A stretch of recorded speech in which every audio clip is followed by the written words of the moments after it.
NPR and Floodlight dropped some big news over the holiday break, and we want to make sure you get the rundown. A political consulting firm by the name of Matrix LLC secretly paid and exerted significant influence over media outlets that portrayed themselves as true news outlets.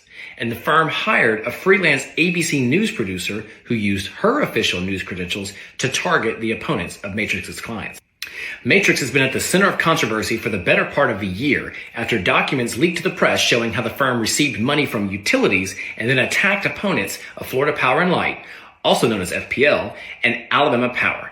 Those attacks included surveilling a journalist with the Florida Times-Union who was critical of FPL, arranging a job offer to a sitting Jacksonville City Council member in hopes that he would leave and stop opposing FPL's efforts to buy the Jacksonville utility, and even supporting ghost candidates who were deployed to siphon votes away from Democrats to help Republicans who would be friendlier to FPL and help them win re-election. A Matrix-backed group even filed a bogus ethics complaint against my teammate here at EPI. That complaint was, of course, dismissed because it lacked any merit. This news drop, however, starts with the story of former Alabama utility regulator Terry Dunn, who said that after he won his election, a top lobbyist for Alabama Power promised that he could hold his roughly $100,000 a year position on the commission for years, as long as he remained a team player. In other words, for Alabama Power. Alabama Power declined to make the executive available to address the accusation, according to NPR and Floodlight, and the utility and its corporate parent, known as Southern Company, declined all comment for the story. Since Terry Dunn turned down Alabama Power's alleged offer, media outlets like Alabama Political Reporter, a left-leaning outlet, and Yellowhammer News, a right-leaning outlet, began attacking Terry Dunn as a pawn of liberals. But there was a catch. Alabama Political Reporter and Yellowhammer News were among 6 media outlets with financial ties to Matrix LLC. Other media outlets working with Matrix included Alabama Today, Florida Politics, The Capitalist, and the now defunct Sunshine State News.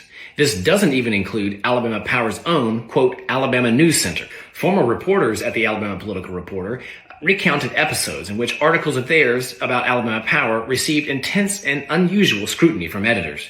Yellowhammer told NPR that it had no relationship with Matrix, but it didn't respond to any questions about its relationship with Alabama Power. A similar dynamic played out with Florida media outlets.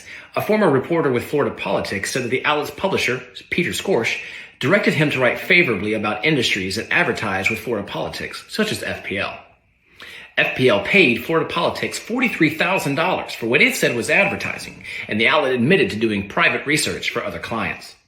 Documents showed that FPL CEO Eric Szilagyi was in close contact with another right-wing online outlet called The Capitalist, even proposing a story to mock the Miami Herald because Szilagyi believed that the Herald's investigative reporting was critical of the utility. Hold on, because this story of media manipulation is not over. Just days later, NPR and Floodlight dropped another bombshell story in which a freelance ABC News producer, Kristen Henschel, worked a second gig.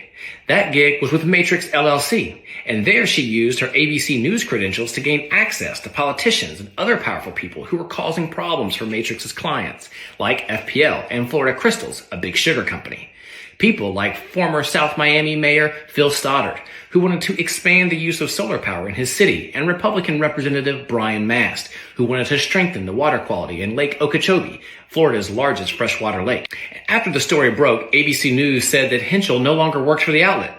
And there you have it. What a whirlwind. Where might the money that you spend on your utility bills actually be going?